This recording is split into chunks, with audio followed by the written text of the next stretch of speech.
Hello friends, 11th standard எக்கனாமிக்ஸ்க்கான important 2 mark and 3 mark question இந்த வீடியோவில் பார்த்துடலாம். உங்களுக்கு மோஸ்ட் இம்பார்ட்டன்ட் மட்டும் தான். ஆல்ரெடி நம்ம அப்டேட் பண்ண வீடியோஸில் எல்லாத்தையுமே உங்களுக்கு நம்ம கொடுக்குற கொஸ்டின்ஸ் உங்களுக்கு எக்ஸாமில் எப்படி வந்ததோ அதே மாதிரியே இதில் இருக்கக்கூடிய 2 mark and 3 mark 5 mark question வரும். ப்ரைவேட் ஸ்டூடெண்ட்ஸ் கொஸ்டின் வித் ஆன்சரோட வேணும்னு நினச்சிங்க அப்படின்னா என்னுடைய நம்பர் 8072021998 இந்த நம்பருக்கு 150 ஜிபே பண்ணிட்டு வாட்ஸ்அப்பில் மெசேஜ் பண்ணிங்க அப்படின்னா கொஸ்டின் வித் ஆன்சரோட வாங்கிக்கலாம். எனக்கு டேரெக்டாக நீங்கள் கால் பண்ணிடுங்க, சரிங்களா? ஃபஸ்ட்டு எக்கனாமிக்ஸில் 2 மார்க்கை பொறுத்த வரைக்கும் மொத்தம் 47 கொஸ்டின். ஏன்னா மொத்தம் உங்களுக்கு 12 சாப்டர் இருக்கிறனால இந்த 12 சாப்டரில் இருக்கக்கூடிய வெரி இம்பார்ட்டன்ட் கொஸ்டின் நீங்கள் எக்ஸாமில் 6 கேள்வியுமே அட்டன் பண்ணுற மாதிரி. கீழே டிஸ்கிரிப்ஷனில் கொடுத்துருக்க வாட்ஸ்அப் சேனலில் ஜாயின் பண்ணீங்க அப்படின்னா இது கொஸ்டின் டவுன்லோட் பண்ணுறதுக்கான லிங்க் உங்களுக்கு ப்ரொவைட் பண்ணிடுவோம். கொஸ்டின் வித் ஆன்சரோட வேணும் அப்படின்னா என்னுடைய நம்பருக்கு ஜிபே மட்டும் பண்ணிங்கன்னா உங்களுடைய ப்ரைவேட் நம்பருக்கு கொஸ்டின் நம்பர் வித் ஆன்சரோட சென்ட் பண்ணிடுவேன். ஃபஸ்ட்டு சாப்டர் 1 to 12 பொருளியல் என்றால் என்ன, நுண்பொருளியல் என்றால் என்ன, இது ரெண்டில் ஒன்று எப்பயுமே நமக்கு எக்ஸாமில் கேட்கக்கூடியது. நல்லா தரவு பண்ணிக்கோங்க ஃபஸ்ட் லெசனில். அடுத்து பண்டங்களை பணியிலிருந்து வேறுபடுத்துக, பயன்பாட்டின் ஏதேனும் இரண்டு வகைகளை கூறுக, பகுத்தாய்வு முறையின் பொருள் கூறுக, பயன்பாட்டை வரையறு, விருப்பங்களை வகைப்படுத்துக. இந்த ரெண்டில் ஒன்று கன்ஃபார்மாக எக்ஸாமில் உங்களுக்கு வரக்கூடியது, புரியுங்களா? இனிமேல் இதெல்லாமே பார்த்தீங்க அப்படின்னா நம்ம எக்கனாமிக்ஸ் காமர்ஸை பொறுத்த வரைக்கும் இதுதான் வரும் அப்படின்னு அக்யூரேட்டாகவே நம்மளால் சொல்ல முடியும். விலைத்தேவை நிகழ்ச்சியின் அளவை விளக்குக, நுகர்வோர் எச்சம் காணும் முறையை எழுதுக, கிவன் பொருள்கள் எவை, அவை ஏன் அவ்வாறு அழைக்கப்படுகின்றன, உற்பத்தி காரணிகளை வகைப்படுத்துக, உழைப்பு வரையறு, உற்பத்தி சார்பினை குறிப்பிடுக, அளிப்பு கோடு மேல் நோக்கி செல்வதன் காரணம் என்ன, வருவாயை வரையறு, உண்மை செலவு இலக்கணம் தருக, மூழ்கும் செலவுகள் என்றால் என்ன. இந்த உண்மை செலவு மூழ்கும் செலவு இது ரெண்டில் ஒன்று கண்டிப்பாக பரீட்சையில் கேட்கக்கூடியது. அங்காடி வரையறு, விலை ஏற்பவர் யார், விலைபேதம் காட்டுதலின் 2 தன்மைகளை கூறுக, பகிர்வு என்றால் என்ன, பகிர்வின் வகைகள் யாவை, வட்டி பற்றி நீ அறிவது யாது, லாபம் என்றால் என்ன. இந்த 4ல் ஒன்று எக்ஸாமில் 100% எதிர்பார்க்கலாம். குறிப்பிட்ட அந்த 10 கொஸ்டினுமே எது அப்படிங்கிறத நம்மளால் சொல்ல முடியும். பொருளாதார வளர்ச்சியின் பொருள் கூறுக, இயற்கை வளங்களை பற்றி குறிப்பு வரைக, இந்திய பொருளாதாரத்தின் ஏதேனும் ஒரு இயல்பினை கூறு, புதுப்பிக்கப்பட இயலாத ஆற்றல் வளங்கள் யாவை. இதெல்லாம் பார்த்தீங்கன்னா ஒரு தடவை கம்பல்சரி கொஸ்டின்லேயே கேட்டிருந்தாங்க. இந்தியாவின் காலனித்துவ சுரண்டலின் நிலைகள் யாவை, சுதந்திரம் அடைவதற்கு முன் இந்தியாவில் காணப்பட்ட பல்வேறு வகையான திட்டங்களை குறிப்பிடுக, 10ஆம் ஐந்தாண்டு திட்டத்தின் நோக்கங்கள் யாவை, மனித வளர்ச்சி குறியீட்டின் கணக்கிட உதவும் குறியீடுகளை கூறுக, அடுத்தது எல்பிஜி கொள்கையை செயல்படுத்த காரணம் என்ன, தனியார் மயமாக்கம் என்றால் என்ன, முதலீட்டை பெறுதல் வரையறு,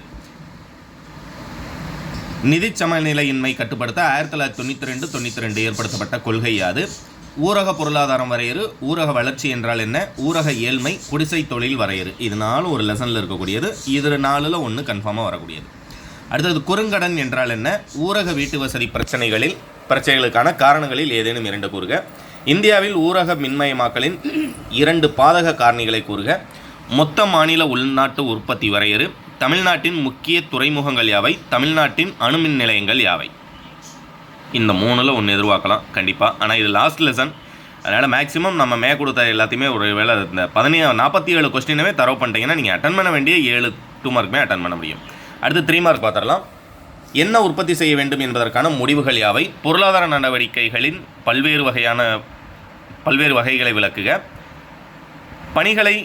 பணிகளின் பல்வேறு இயல்புகள் யாவை, நுண்ணியல் மற்றும் பேரியல் பொருளியலுக்கு இடையேயான வேறுபாடுகள் யாவை, இயல்புறை பொறியியல் மற்றும் நெறியியறை பொறியியலை ஒப்பிடுக. இந்த 2ல் ஒன்று, புரியுங்களா? செகண்ட் லெசனில் இந்த 2ல் ஒன்று கன்ஃபார்மாக எக்ஸாமில் வரக்கூடியது. மனித விருப்பங்களின் இயல்பை கூறுக, நுகர்வோர் எச்சம் என்ற கருத்தை வரைபடத்துடன் விளக்குக, நுகர்வோர் எச்சத்திற்கு மார்சலின் இலக்கணத்தை தருக. இது ரெண்டுக்குமே ஆன்சர் பார்த்தீங்க அப்படின்னா கிட்டத்தட்ட மார்சலோட இலக்கணம் தான் நம்ம எழுத போகிறோம். ஏன்னா 2ல் ஏதாவது ஒன்று எழுதலாம். அதனால் மார்சலின் இலக்கணம் எழுதுனீங்க அப்படின்னா இந்த 2 கேள்வியுமே உங்களால் அட்டன் பண்ண முடியும். என்ன இதுக்கு நீங்கள் வரைபடத்தோடு விளக்க வேண்டியிருக்கும். இதுக்கு அந்த வரைபடம் அப்படிங்கிறது தேவையில்லை. தேவை விரிவு மற்றும் சுருக்கத்தை வேறுபடுத்துக, சமநோக்கு வளைவோடுகளின் பண்புகள் யாவை, நிலத்தின் சிறப்பியல்புகள் யாவை, தொழில் முனைவோரின் பணிகள் யாவை, காப்டக்லஸ் உற்பத்தி சார்பை விளக்குக, பணச்செலவு உண்மை செலவு வேறுபாடுகளை கூறுக, வெளியூர் செலவு உள்ளூர் செலவு வேறுபடுத்துக, அங்காடியின் இயல்புகள் யாவை, விலைபேதம் காட்டுதலின் நிலைகளை விளக்குக, நிறுவனம் மற்றும் தொழிற்சாலைக்கு இடையே உள்ள வேறுபாடுகள், இருவர் முற்றுரிமையின் இயல்புகள் யாவை. இந்த முற்றுரிமை லெசனில் இருக்கக்கூடிய கேள்விகள் எல்லாத்தையும் தரவு பண்ணிக்கோங்க. கோழியின் வகைகளை பட்டியலிடுக, வாரம் மற்றும் போலி வாரம் வேறுபடுத்துக. இந்த 2ல் ஒன்று எக்ஸாமாக கோழி, அதுமாரி வாரம் மற்றும் போலி வாரம்.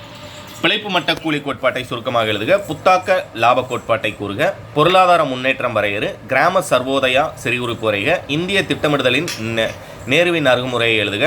அப்படி கீழே ஸ்க்ரோல் பண்ணுறேன். இதை டவுன்லோட் பண்ணுறதுக்கான லிங்க் உங்களுக்கு டேரெக்டாக கொடுத்தனால உங்களுக்கு ரொம்ப ஈஸியாக இருக்கும். இதுலேயும் மோஸ்ட் இம்பார்ட்டன்ட் மட்டும் நான் சொல்கிறேன். குளிர்பாதன கிடங்கு பற்றி குறிப்பு, அதுபோக ஊரக மேம்பாட்டின் முக்கியத்துவம், மண்டல ஊரக வங்கி சிறு குறிப்பு வரைக. இந்த 3ல் 1 எக்ஸாமில் 10% வரக்கூடியது. அதுமாதிரி இந்த முத்ரா வங்கியின் நோக்கங்களை பட்டியலிடுக இருக்கு இல்லைங்களா, அதில் ஏதாவது 3 பாயிண்ட் நீங்கள் எக்ஸாமில் எழுதினா போதும். அடுத்தது தமிழ்நாட்டின் கனிம வளங்கள் சிறு குறிப்பு வரைக. கணித முறையின் பொருளாதார பயன்பாடுகளை விளக்குக. எம்எஸ் எக்ஸல் ஷீட் செயல்படுத்துதலில் உள்ள நிலைகளை விளக்குக. இந்த லாஸ்ட் இந்த ஸ்டாட்டிஸ்டிக்ஸில் இருக்கக்கூடியதில் 3 கேள்விகள் இருக்குது. இதில் 1 தான் கொடுத்துருக்கேன். மீதம் இருக்கக்கூடிய 2 நீங்கள் பிடிஎஃபாக டவுன்லோட் பண்ணும்போது அல்லது பே பண்ணி வாங்கும்போது உங்களுக்கு கொஸ்டின் வித் ஆன்சரோடு வந்துடும். ஏன்னா அந்த 3ல் 1 நமக்கு எக்ஸாமில் 10%, 2 மார்க்லையும் சரி 3 மார்க்லையும் சரி 5 மார்க் கொஸ்டின்லேயும் உங்களுக்கு எக்ஸாமில் வரக்கூடியது. ஏன்னா 2 சம் இருக்கும் 5 மார்க் கொஸ்டினில், அது 2ல் 1. அடுத்து 5 மார்க் கொஸ்டினுக்கான வீடியோ நம்முடைய சேனலில் தொடர்ச்சியாக வரும். சேனலை மறக்காமல் சப்ஸ்கிரைப் பண்ணி பக்கத்தில் இருக்கக்கூடிய பெல் ஐக்கனை கிளிக் பண்ணிக்கோங்க. தேங்க்யூ.